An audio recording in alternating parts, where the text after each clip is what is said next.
ଆସି 10ଟା ପର୍ଯ୍ୟନ୍ତ ଲୋକ ଭିଡ଼ ଥିବେ, ଲୋକ ଦେଖୁଥିବେ, ତାପରେ ମାନେ ରାତି ଭୋର ରହିବି ପଳେଇଲା ପରେ ସେଠୁ କହିଲେ ଏଇ ଅଧିବାସ କିଏ କରୁଛି? କହିଲେ ଆଜ୍ଞା ଆମେ କରୁଛୁ। ଆସ ତମେ ରାତି ଭୋର ଇଏ କର, ତମ ପଇସା ଅଧିକା ନେବ, ତମେ ଅଧିବାସ କରିବନି। କହିଲେ ହଉ। କହିଲେ ଆଜ୍ଞା ଆମର ଅଧେ ଲୋକ ପଳେଇଲେଣି, କେଇ ଜଣ ଅଛୁ? କହିଲେ ଆମେ 5 ଜଣ ଅଛୁ। କହିଲା 5 ଜଣ ରାତି ଭୋରି ପିଆ ଭଜନ କୀର୍ତ୍ତନ କରି ହରିନାମଟା ନ ଛାଡ଼ିବାର ଅଛି, ଆଉ କ'ଣ 5 ଜଣ ଚଳା ଆମେ ଭୋରୁ ଭୋରୁ ଆମେ ଇଏ କରିଦେବୁ। ଲୋକ କେହି ନାହାନ୍ତି, ଟିକେ କଷ୍ଟ ମଷ୍ଟ 5 ଜଣ ବସିକି ଖୋଳ ଖୋଳ ଧରିକି ତାର ଚଲେଇଲେ। ରାତି 11:30 11ଟା 12ଟା ଖଣ୍ଡ ଯେମିତି ହେଇଛି, ତା ଭିତରେ ଦେଖିଲେ କେତେ ବଜେ ଭଜନ ନିତାଇ ଗରୁ ଚଲେଇଲାରୁ ଜଣେ ମାନେ ଗଞ୍ଜେଇ ନିଶା ତାଙ୍କ ଅଛି।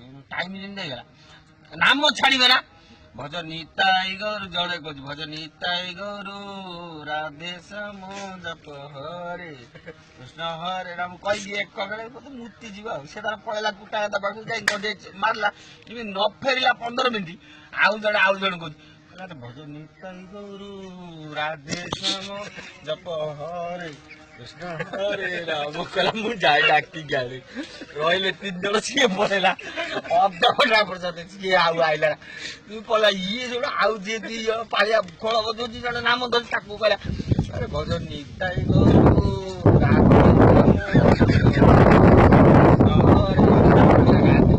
ଗଲେ ଆଉ ଆସିଲେନି। କହିଲା ତ ବଜଉତା ମୁଁ ଯାଇ ଡାକି, ପାଳିଆ ରହିଲା ଆଉ ଖୋଳିଆ ରହିଲା, ଆଉ କେହି ନାହାନ୍ତି ଖୋଳ ବଜଉଛି। ଏ ପାଳିଆ ମେନ୍ ଗାଉଛି ନାମ ଧରୁଛି।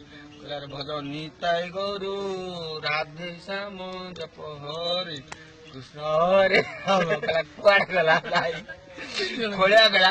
କହିଲା ଭଜନ, କହିଲା ମୁଁ ଜାଣିଛି। କହିଲା ଭଜ ନିତାଇ ଗରୁ ରାଧେ ଶ୍ୟାମ ଜପ ହରେ ଖୋଳ କହିକି ଗଲା ଡାକିବା ପାଇଁ। ଇଏ ଏକଲା ରାତି 3ଟା ବେଳକୁ କେହି ଇଏ ଭଜ ନିତାଇ ଗରୁ ରାଧେ ଶ୍ୟାମ